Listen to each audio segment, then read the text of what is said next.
Okay, where do you want me? I think you can actually see my hand signals underneath. We'll see if that works. Yep, he's got it.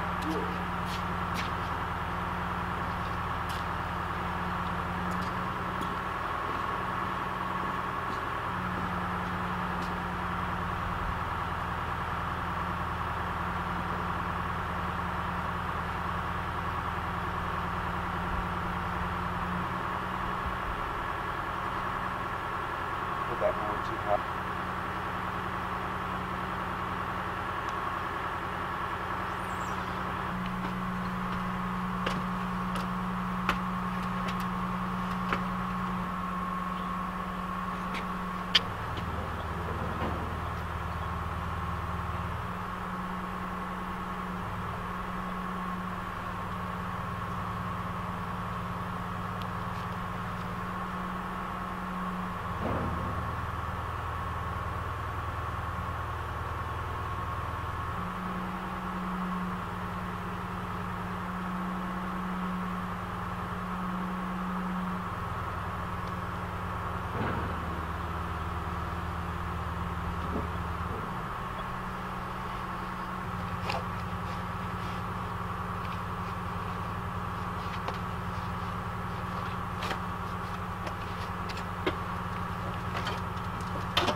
Not bad, Joe.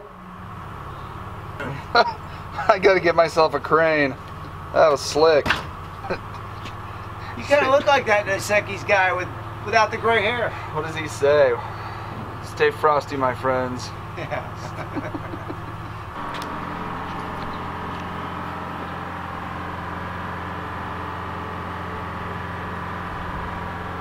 Joe, you're an inspiration to safety-conscious people everywhere.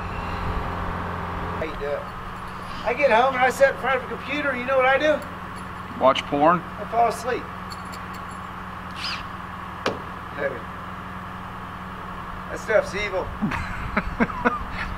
It was just a guess. This is another fine production brought to you by Squirrel and Rabbit Productions. I got to remember to tell him to stage all the equipment because the fuel guy's coming today. Get everything topped off when they fill up my fuel tank. Got it close. Got like that much left at the bottom of the can. Yeah, I think that's the thing that a lot of people don't realize is the logistics of getting not only materials here, but people here, but I mean fuel in and of itself to keep things running.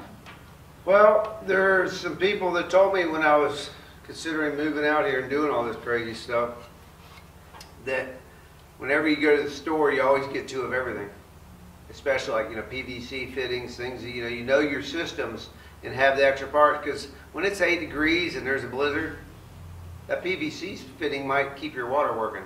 Blah blah blah. Just like this afternoon, we have fuel coming out, so I'm going to stage all the equipment as well as the fuel tank and the tank that goes in the back of the work truck, and have them all fueled at the same time rather than me running in to get fuel. Pay one provider, fuel everything up at once.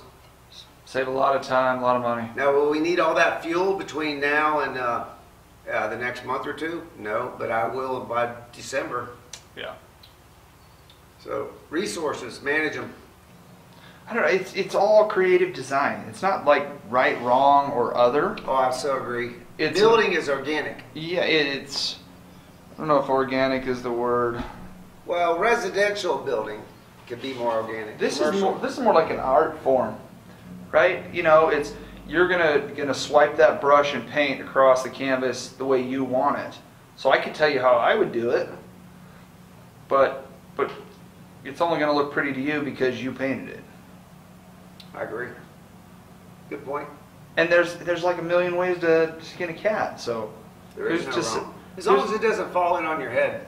And the thing is, you've overbuilt everything. I mean, how big is this timber up here? This one right up top. I think it's 10 by 16. Freaking huge. Thing would carry a semi truck. And then you have traditional roofs. I try to explain that to homeowners all the time. I'm like, hey, I wouldn't put all your budget in your granite countertops. Because the truth of the matter is you can change the countertops 10 times if you want. Put your money in the stuff you can't change, like your footing and your walls and your structure or your square footage. Have a hollow house, but then you can, down the road, change the flooring, change the countertops. Same with our flooring in here. We're just staying in and sealing the concrete upstairs and downstairs. Yeah. And then later on, we can, deck it. We can do whatever we want. Even our countertops, the kitchen and bathrooms will all be 3-inch concrete countertops, stained to preference. I guess I should go help him back that trailer up.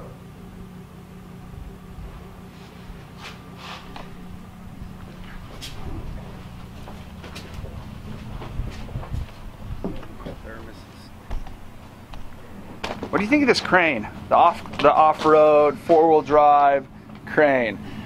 Well, I think it had its better days. Yes, it gets the job done. Yeah. And scary as shit. Really, do you get a lot of heavy loads on there where you're like, oh crap, that's more than we should be lifting, or is it just the hard way not to do that?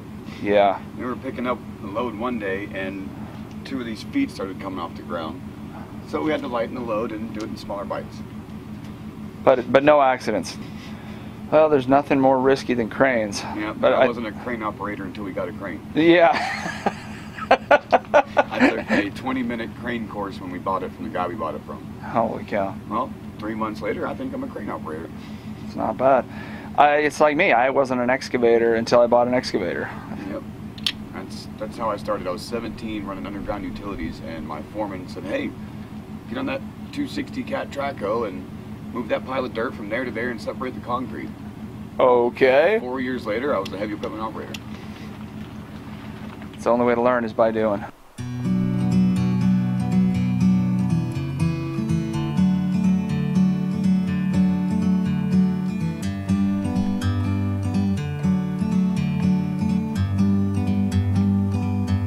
Like a bird on a tree, I'm just sitting